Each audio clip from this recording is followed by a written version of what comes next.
Proyecto terminado. Qué gusto dan estas dos palabras, especialmente cuando el proceso ha sido largo y lento. Pero por fin caliento el agua en casa de forma completamente gratuita. En el vídeo de hoy vamos a ver cómo puedes hacerlo tú mismo utilizando las herramientas y recursos que yo he usado. Pasa y te lo cuento.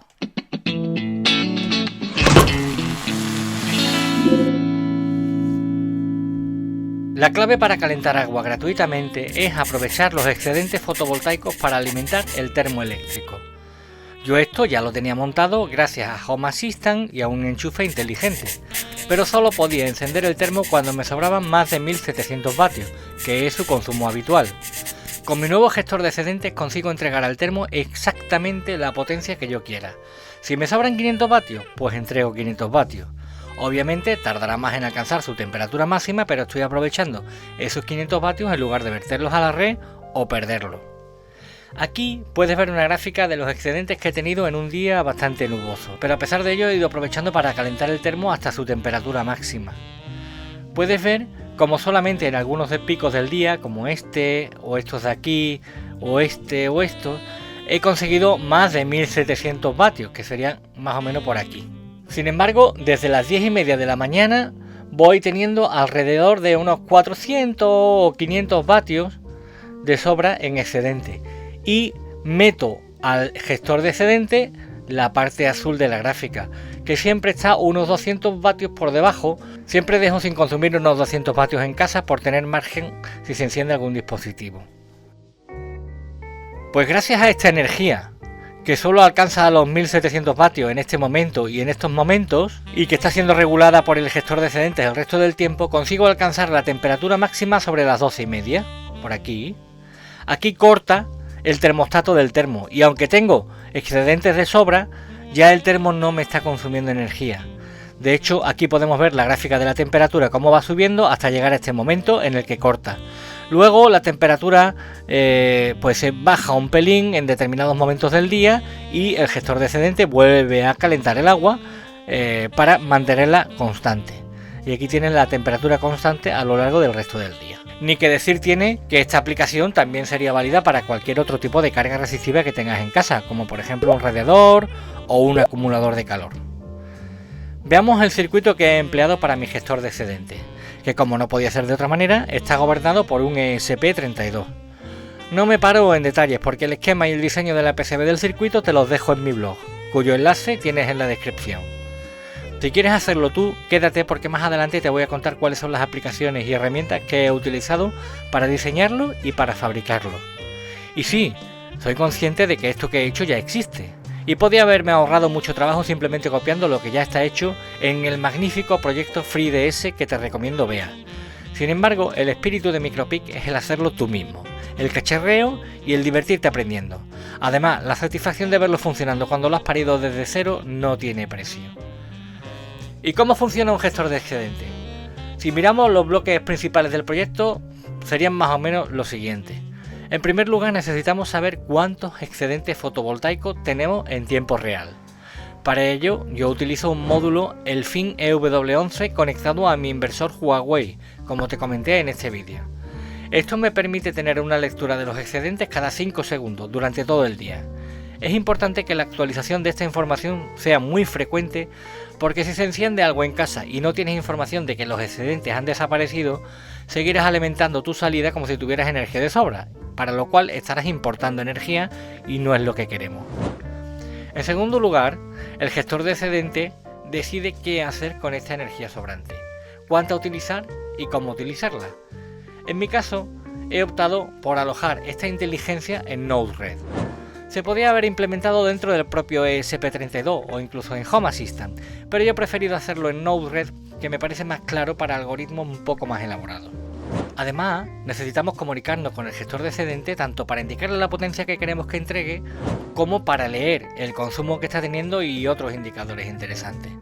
En mi caso, he optado por hacerlo todo mediante comunicaciones MQTT, sobre las cuales hablé en este otro vídeo. También necesitamos un circuito que sea capaz de entregar la potencia regulada que se le pida. Para ello utilizo un dimmer, que está basado en un triac y que funciona exactamente como te expliqué en este otro vídeo. Otro apartado importante es leer el consumo que está teniendo la salida del circuito. Como hemos visto, a veces entregamos potencia y el termostato ha cortado y no se está consumiendo nada. Para ello he utilizado un sensor ACS 724 que mide la intensidad del campo magnético que produce la corriente eléctrica al pasar por un conductor. El sensor entrega una señal analógica proporcional al consumo de corriente y se lo entrega al microcontrolador. Allí es donde se realizan los cálculos para conocer el consumo RMS. Esta parte es una de las más complejas del programa del gestor de excedente. Si te interesa que dedique un vídeo específico a explicarla, dímelo y lo preparo. Lo que no se mide no existe, por lo que también necesitamos estadísticas de uso. Para ello tengo información de los excedentes, del consumo del termo, de la temperatura del agua y algunos indicadores más en Home Assistant. Aún no he montado un panel de control demasiado elaborado, ya que con lo que tengo me sirve, pero no descarto trabajarlo más para que muestre información que todavía no tengo, como por ejemplo el total de kilovatios consumidos por el termo. Ya veremos. Por último, he necesitado implementar otros mecanismos como un monitor de temperatura para mi circuito porque el TRIAC se calienta, como también un ventilador que lo refrigere solo cuando sea necesario, y también alguna alarma en Home Assistant si la temperatura del circuito se dispara. De hecho, estas características no se me habían ocurrido en el diseño inicial, y las he adaptado al circuito mediante alguna pequeña ñapa. Parémonos un momento en cómo he implementado la inteligencia del gestor de excedentes en Node-RED. En este primer bloque tenemos la lectura de los parámetros del inversor. Uno de ellos es el excedente, que me llega por esta rama. En el siguiente nodo comprobamos si el interruptor de termo automático está activado en Home Assistant. Es este interruptor de aquí, que me permite activar o desactivar el funcionamiento automático. A continuación miramos si hay excedentes. Si no los hay, iría por esta rama. Y en esta rama, antes de apagar el termo, comprobamos si está barato el PVPC, porque en el caso de que la energía esté barata, el termo lo mantendrá encendido. Esto lo expliqué en este vídeo. En caso de que el PVPC no esté barato, apago el termo. Simplemente mando un objetivo 0 por MQTT al dimmer, al gestor de excedente.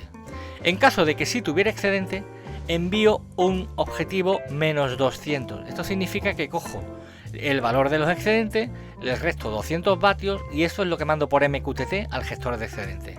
Como te he dicho antes, me reservo esos 200 vatios por si se enciende algún dispositivo en casa. Por último, esta rama no viene del flujo principal, viene de otro flujo en el que estoy evaluando el coste del PVPC y enciendo el termo a tope con 1700 vatios cuando la energía está barata. Esto lo expliqué en el vídeo que acabo de mencionar hace unos segundos. Para diseñar el circuito he utilizado KiCad, que es una herramienta de diseño electrónico completamente gratuita y open source, que cada día tiene una comunidad de usuarios más amplia y para la que existen librerías prácticamente de todo tipo. Para cualquier componente que busques vas a encontrar a alguien que ya lo ha dibujado y lo ha puesto a disposición de la comunidad. Yo venía de usar Altium Designer, que también es la caña, pero que no es gratuita. La curva de aprendizaje de KiCad fue realmente rápida.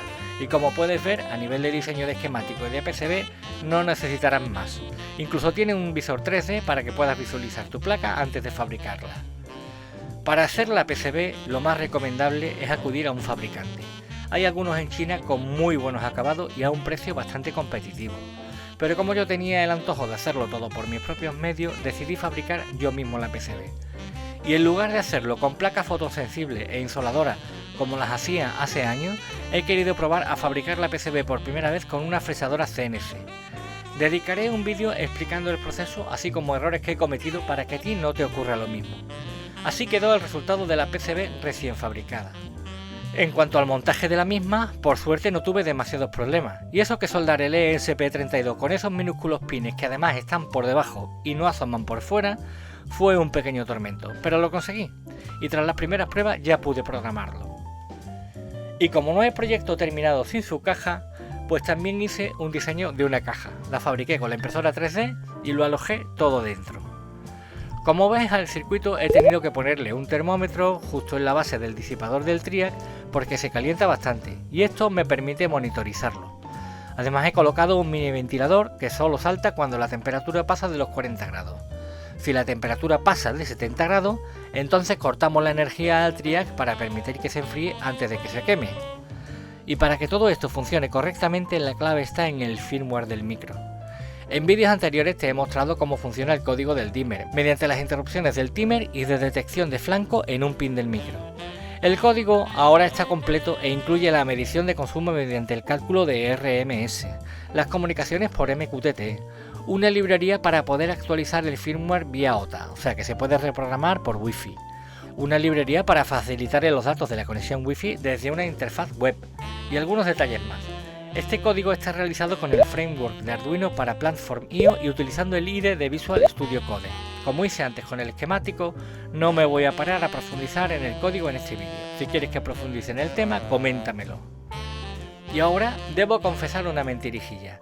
Empecé el vídeo diciendo que el proyecto está terminado, pero tú sabes como yo que esto nunca termina. Y siempre se te ocurre algo que poder hacer para mejorarlo. En mi caso tengo pendiente algunas ideas para la versión 2. Mejoraré el circuito para que integre las ñapas que he ido incluyendo con posterioridad y quiero ampliar el firmware para que el LED que incorpora muestre información útil, como por ejemplo indicando cuándo está entregando energía al termo y cuándo no. Mientras tanto, te dejo aquí un par de sugerencias de vídeo también muy interesantes que seguramente te van a gustar. Nos vemos en el próximo vídeo.